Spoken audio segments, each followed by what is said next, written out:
I was telling a sister friend something a male friend of mine had recently experienced. Driving home about 1 o'clock in the morning, after a few hours with the boys and a few beers at a local bar, he pulled up behind a Jeep in which three young brothers were riding. He started daydreaming while waiting for the light to change, and his car rolled back into the back of the Jeep. Thinking he had only tapped the Jeep, causing no damage, my friend waved apologetically to the men in the Jeep.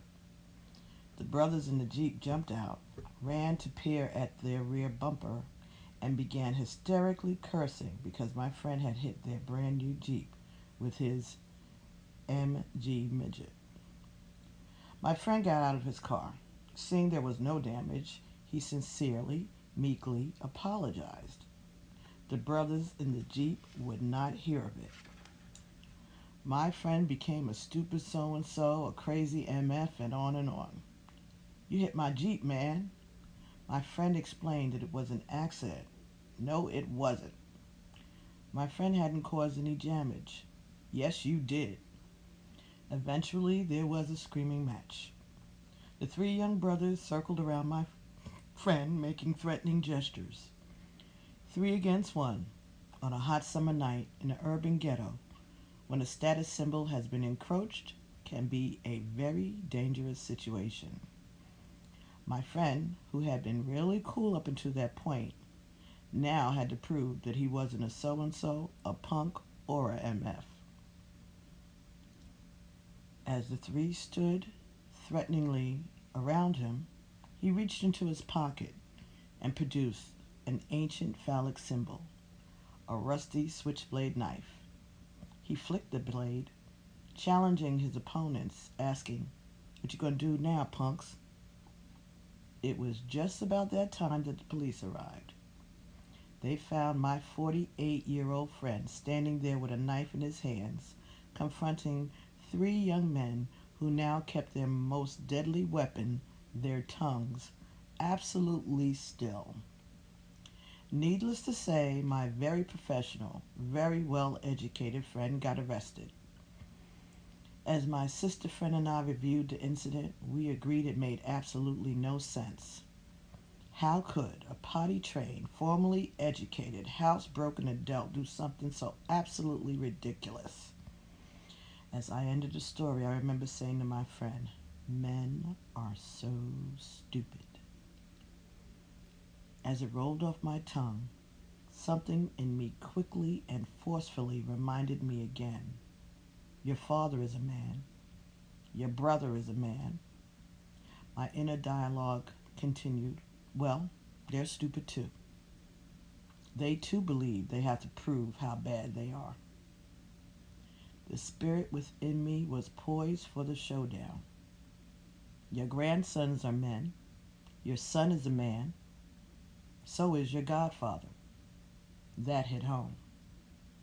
My father and my brother are one thing. My son, grandsons, and godfather are completely different stories.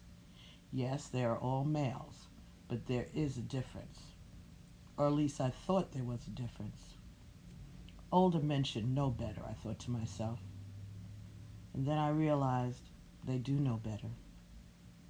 In the hearts and minds of all black men, you know you can do better and be better. Perhaps you just haven't figured out how to get it done. Intuitively, you know you are not what you are divinely created to be. Chapter 1. If you want to know the end, look at the beginning. The Negro race, like all races, is going to be saved by its exceptional men. W.E.B. Du Bois. Let me tell you what I know about black men. In the beginning, black men were created spiritually good.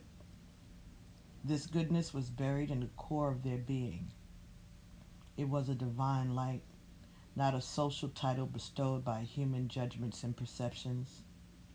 The goodness of black men is an inborn, natural station, a gift from the Creator. Black men were so very good. All that they did was good. You built civilizations and institutions, and you made remarkable discoveries that continue to influence the world as we know it today. Your goodness was passed on from father to son, from generation to generation. As a result, black men are still good. Anyone who takes the time to make a close examination will discover that black men are hardworking, family conscious, loving individuals, striving to reach a goal and realize a dream. Black men are well educated, socially and politically astute, good to their wives and mates, dedicated to their children and their communities. These are average black men. They're the ones seen daily and known intimately. Unfortunately, as a result of racially charged media stereotyping and social disenfranchisement, society forgets about the average black man, the police officer, fireman, postal clerk, telephone installer, plumber, mail carrier, service station owner, sales clerk, accountant. In my experience, the average, often forgotten black man is not in jail, does not drink wine on the street corner, does not steal, rape old ladies, sire and then abandon his children. You are not dangerous, violent, lost, or in need of a social program to fulfill your basic human needs. You are a child of God, born to fulfill a divine mission. That mission is buried in your soul, the one you lost. Black men who are good inside and out are concerned about the state of world affairs, the future of our communities, and your own physical and emotional well-being in a hostile society that stigmatizes you because of your beginnings. In this part of the hemisphere, stem from the ancestral condition of servitude. The average black man is not heard. Sometimes you're not heard because you choose not to speak. More often than not, you're not heard because when you speak, no one takes time to listen. When a person is not heard above the roar of others, he's not acknowledged. When a person is not acknowledged, he loses his spirit. Spirit in all of its definitions. Spirit meaning God, the all-powerful presence, the omnipotent being. Spirit meaning the sense of self with a capital S, the I am of who you are. And spirit defined as enthusiasm, excitement, zeal, fight, ingenuity, and an all-encompassing love. In the case of the average black man, even when you are heard, people often walk away choosing to believe they heard something other than what you actually said. Then they say something is wrong with you. The impact of always being told something is wrong with you, of not being acknowledged, and losing your spirit has been the depletion of your will, desire, and ability to live fully and consciously according to the true nature of your soul, which is good. In the more severe cases, lack of acknowledgement and lack of spirit will manifest in black men as confusion, hopelessness, and a disrespect for life and other living things. On the day I was talking to my friend and heard myself say, "Black men are so stupid," I was shocked. I have watched black men all my life. I watched my father and his friends, my brother and his friends, my son and his friends. As a black woman who has watched so many black men, I thought I had a right to make that statement. Within moments, a deeper truth hit me. Black men have been at the center of my life. While I have watched them, I have also wanted them, waited for them, waited on them, because I love them. So why would I want and wait for someone I think is stupid. Most of the women I know who come together and sit around talk about black men. Whether we are talking about loving them or complaining about them, black men always show up in our conversations. My father was a black man. My husband was a black man. My son, grandsons, and godsons are black men. Was I raised by somebody stupid? Did I raise somebody stupid? Did I think my daughters would find good husbands in a pool of stupid people? Where did I get the notion that black men were stupid? Most of the women I know get dressed in the morning considering what their man or some man will say about their outfit. We cut our hair, buy our shoes, paint our faces as ways to attract the attention of black men. So I ask myself, why do women spend so much time focusing on people we believe are stupid? I am well aware that black men are not stupid, but where did I get this notion? I did not dare open the matter up for debate among my friends. Instead, I took the matter within, into contemplation, meditation, if you will. What I realized was that black men have lost their souls. In this instance, soul means the true essence of who you are. You've lost your soul to fear, anger, pain, and suffering. For many, you've lost it to the fear, anger, and pain of black women. I also realized that the search for the soul lost by black men is the responsibility of both black men and black women. Every shut-eye ain't sleep. Throughout my life, I have watched the men around me strive to make something of themselves. As I reflect on who these men were and what they did, it never seemed to be enough. I know hundreds of women who ask in their hearts of God and the rest of the world, what can I do to help these men?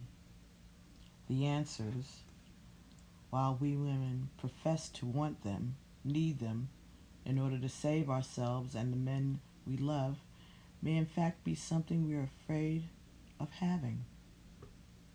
If our men, the fathers, brothers, lovers, husbands, and sons, were truly living up to their highest potential, what kind of new demands and expectations would that place on us?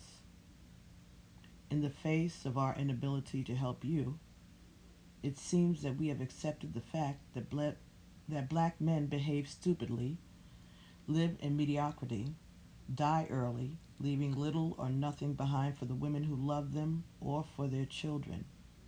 Yet we push you, saying we want more, demanding more from you, almost expecting that our demands will go unfulfilled.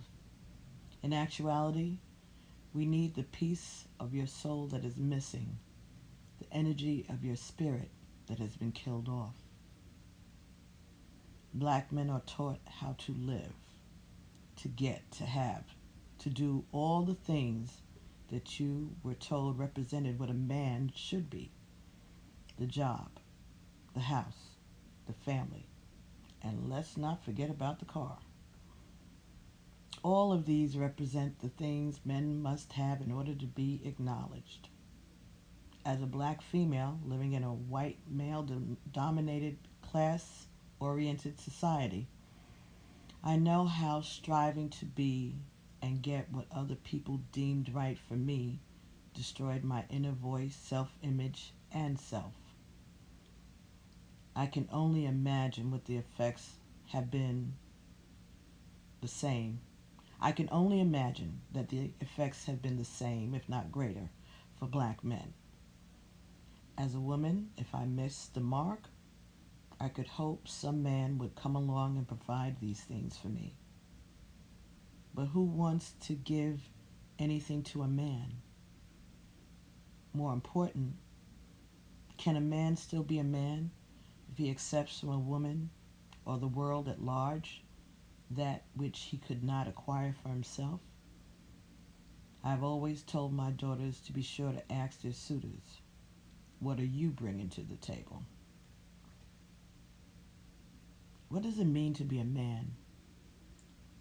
Depending on who is asked, the answer could be anything from a rich and powerful, influential leader of people to a gun-toting, foul-mouthed renegade. To a 90% certainty, most of the definitions will lean towards having or doing a particular thing. Rarely would a respondent allude to a state of being. Doing is physical. It is action. For men, doing is a function of masculine persona. Being, on the other hand, is spiritual. It is an inward movement, a consciousness of the natural essence. Few men are taught the true spiritual essence of their masculinity. The black men I have watched were not taught how to be men. They were taught what men do. Because we live in a world where physical and visible stimuli dominate, being and doing are often confused. As children, we are all taught if you do certain things, you will be a certain way. For men, the doing to being process is the path to power, honor, and acknowledgement. It is not, however, the path to finding the soul.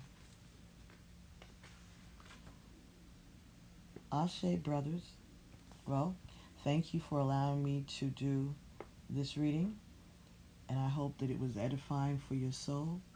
And I will continue with another passage from Spirit of a Man by Iyanla Vanzant tomorrow. So thank you. I'll be speaking to you guys real soon. Love you. Namaste. Ashe.